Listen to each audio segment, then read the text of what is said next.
যুদ্ধবিরতি এগিয়ে নিতে জেরুজালেমে আলোচনায় বসেছেন উইটকফ ও কুশনার। শুধু অক্টোবরে ওয়েস্ট ব্যাংক থেকে 442 প্যালেস্টিনিয়ানকে আটক করে ইসরায়েলি বাহিনী। চাকুরি হারিয়ে ইইউ এর বিরুদ্ধে মামলা করলেন এক প্যালেস্টিনিয়ান। আমেরিকা আন্তর্জাতিক শান্তির জন্য বাধা, দাবি ইরানের। ইরাকে পার্লামেন্ট নির্বাচনে 329 আসনে প্রার্থিতা ঘোষণা করেছেন 7,500 প্রার্থী। মধ্যপ্রাচ্যের রাজনৈতিক, অর্থনৈতিক সহ সবশেষ খবরাখবর আপনাদের সামনে এক নজরে তুলে ধরছি আমি সাবরিনা শুভা।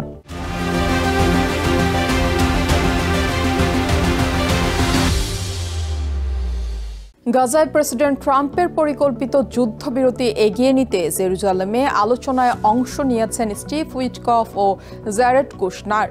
সোমবার ইসরায়েলের প্রধানমন্ত্রী বেঞ্জামিন নেতানিয়াহুর সাথে বৈঠকে অংশ নেন ওয়াশিংটনের 2 শীর্ষ কূটনীতিক। আলোচনার পর রাফায় আটকে পড়া হামাস যোদ্ধাদের বিষয়ে ওয়াশিংটনের সহায়তা নেওয়া হবে বলে জানিয়েছে নেতানিয়াহুর কার্যালয়।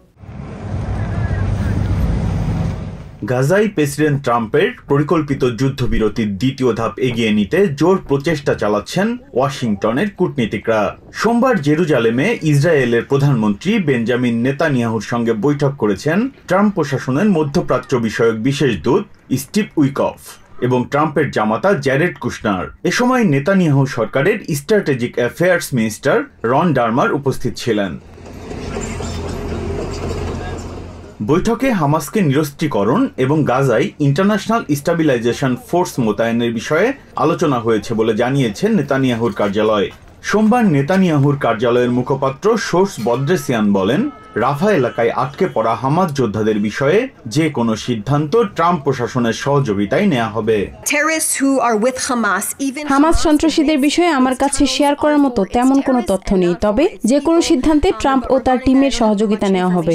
আমরা ট্রাম্প প্রশাসনের সাথে এই পরিকল্পনার অধীনে প্রতিটি পদক্ষেপে একসাথে কাজ করছি। এই বিষয়ে আলোচনা চলমান রয়েছে। এদিকে হাদার গোল্ডিনের দেহাবশেষ হস্তান্তরের পর আরও 15 প্যালেস্টিনিয়ানের মরদেহ ফেরত দিয়েছে ইসরায়েল। এ নিয়ে গাজায় 315 প্যালেস্টিনিয়ান বন্দির মরদেহ ফেরত এসেছে, যাদের মধ্যে মাত্র 92 জনের পরিচয় শনাক্ত করা গেছে। সবশেষ সোমবার 38 জনের মরদেহ অজ্ঞাত হিসেবে দাফন করা হয়েছে। তবে আরব সংবাদ মাধ্যম আল আরাবিয়া আল জাদিদ জানিয়েছে, ইসরায়েলি নাগরিক হাদার গোল্ডিনের মরদেহ হস্তান্তরের বিনিময়ে রাফায় গোপন সুড়ঙ্গে আটকে পড়া 1.5 শতাধিক হামাস যোদ্ধার মুক্তির দাবি জানিয়েছে হামাস। এ বিষয়ে চাপ প্রয়োগে উইটকফ এবং কুশনারকে রাজি করিয়েছে তুর্কি, যদিও এখন পর্যন্ত তেল আভিভ এই দাবি প্রত্যাখ্যান করে আসছে। অন্যদিকে সোমবার গাজার দক্ষিণাঞ্চলে ইসরায়েলি বাহিনীর হামলায় এক শিশুসহ 2 প্যালেস্টিনিয়ানের মৃত্যু হয়েছে। এ নিয়ে যুদ্ধবিরতির পর গাজায় 271 জন প্যালেস্টিনিয়ানকে হত্যার কথা উল্লেখ করে তেল আভিভে ধারাবাহিক যুদ্ধবিরতি লঙ্ঘনের নিন্দা জানিয়েছে Hamas. Biprajit Chanda, TVN 24 news desk. 2025 সালের অক্টোবর মাসে দখলকৃত ওয়েস্ট ব্যাংক ও জেরুজালেম জুড়ে 442 জন প্যালেস্টিনিয়ানকে আটক করেছে ইসরায়েলি বাহিনী। এমনটাই দাবি করেছে বন্দী অধিকার নিয়ে কাজ করা সংগঠনগুলো। সবচেয়ে বেশি আটক হয়েছে বেথেলহেমে, যেখানে 3 জন নারী ও 33 জন শিশুও রয়েছে। বর্তমানে ইসরায়েলের কারাগারে 9,250 জনের বেশি প্যালেস্টিনিয়ান বন্দী রয়েছেন, যাদের অনেককেই অভিযোগ বা বিচার ছাড়াই আটক করা হয়েছে। তবে গাজা থেকে আটক ব্যক্তিরা এই সংখ্যায় অন্তর্ভুক্ত নয়। সংগঠনগুলো বলছে, এসব অভিযান বিস্তৃত তল্লাশি ও জিজ্ঞাসাবাদের অংশ হিসেবে পরিচালিত হয়েছে। প্যালেস্টাইনের নাগরিক মোহাম্মদ বারাকা গাজায় চাকুরি হারানোর পর ইউরোপিয়ান ইউনিয়নের বিরুদ্ধে বেলজিয়ামে মামলা করেছেন। তিনি 2006 সাল থেকে রাফা সীমান্তে ইইউর মিশনে কর্মরত ছিলেন। 2023 সালে যুদ্ধ শুরু হলে তাকে কায়রোতে সরিয়ে নেওয়া হয়। পরে ইইউ রাফা অফিস বন্ধ করে তার চাকুরি বাতিল করে। বারাকার অভিযোগ, ইউরোপিয়ান কর্মীদের অন্যত্র বদলি করা হলেও তাকে শুধুমাত্র প্যালেস্টিনিয়ান হওয়ায় বাদ দেওয়া হয়েছে। বারাকার আইনজীবী সেলমা বেঙ্কেলিফা বলেন, ইইউ শ্রমিক সুরক্ষা বিধি লঙ্ঘন করেছে। মামলায় বলা হয়েছে, বারাকা বেলজিয়ান আইনের আওতায় বছর বাড়ি নবায়নযোগ্য চুক্তিতে কাজ করছে। ছিলেন। 3 বছর পর বারাকাকে স্থায়ী নিয়োগ দেওয়ার কথা থাকলেও তা না করে তাকে চাকরিচ্যুত করা হয়েছে। ইন্টারন্যাশনাল অ্যাটমিক এনার্জি এজেন্সি বা IAEA এর পরিদর্শনে সহযোগিতা অব্যাহত রেখেছে ইরান, এমনটাই জানিয়েছেন দেশটির পররাষ্ট্র মন্ত্রণালয়ের মুখপাত্র ইসমাইল বাঘাই। সোমবার তেহরানের সংবাদ সম্মেলনে তিনি বলেন, গত সপ্তাহে IAEA পরিদর্শকরা তেহরান রিসার্চ রিঅ্যাক্টর সহ একাধিক স্থাপনা পরিদর্শন করেছেন। বাঘাই বলেন, ইরান NPT চুক্তির সদস্য দেশ হিসেবে তার বাধ্যবাধকতা সম্পর্কে সম্পূর্ণ সচেতন। পশ্চিমা অভিযোগ ভিত্তিহীন দাবি করে তিনি বলেন, আমেরিকায় আন্তর্জাতিক শান্তির পথে বাধা। ইন্টারন্যাশনাল অ্যাটমিক এনার্জি এজেন্সি বা IAEA পরিদর্শকরা গত সপ্তাহে ইরানের পারমাণবিক স্থাপনা পরিদর্শন করেছে বলে জানিয়েছেন দেশটির পররাষ্ট্র মন্ত্রণালয়ের মুখপাত্র ইসমাইল বাঘাই। সোমবার তেহরানে এক সংবাদ সম্মেলনে তিনি বলেন, ইহুদিবাদী শাসন ও আমেরিকার আগ্রাসী আচরণের কারণে অস্বস্তিকর পরিস্থিতির মুখোমুখি হয়েছে ইরান। তবে NPT চুক্তির সদস্য দেশ হিসেবে তেহরান তার বাধ্যবাধকতা সম্পর্কে সম্পূর্ণ সচেতন বলেও জানান তিনি। গত সপ্তাহেই IAEA এর পরিদর্শকরা তেহরান রিসার্চ রিঅ্যাক্টর সহ একাধিক ইরানি স্থাপনা পরিদর্শন করেছেন। আমরা আমাদের আইন অনুযায়ী সিকিউরিটি কাউন্সিলের অনুমোদনের পরই অতিরিক্ত পরিদর্শন বিবেচনা করি, কারণ ইসরায়েল ও আমেরিকার আগ্রাসী পরিস্থিতির কারণে বিশেষ নিরাপত্তা ঝুঁকি তৈরি হয়েছে। সম্প্রতি নেটো মহাসচিব মার্ক রুট এক বক্তব্যে ইরানকে আঞ্চলিক স্থিতিশীলতার জন্য ঝুঁকি হিসেবে উল্লেখ করেন। নেটো মহাসচিবের এমন মন্তব্যকে অতিরঞ্জিত ও ভিত্তিহীন বলে দাবি করেছে বাঘাই। নেটোর প্রভাবশালী সদস্য হিসেবে আমেরিকা আন্তর্জাতিক শান্তির অন্তরায়। নেটো মহাসচিবের মন্তব্য ইরানের বিরুদ্ধে একটি অশোভন, অতিরঞ্জন এবং ভিত্তিহীন অভিযোগ ছাড়া আর কিছুই নয়। ইসমাইল বাঘাই আরো বলেন, IAEA পরিচালক রাফায়েল গ্রোসি নিজেই স্বীকার করেছেন ইরানের কর্মসূচি শান্তিপূর্ণ এবং কোনো বিচ্যুতির প্রমাণ নেই।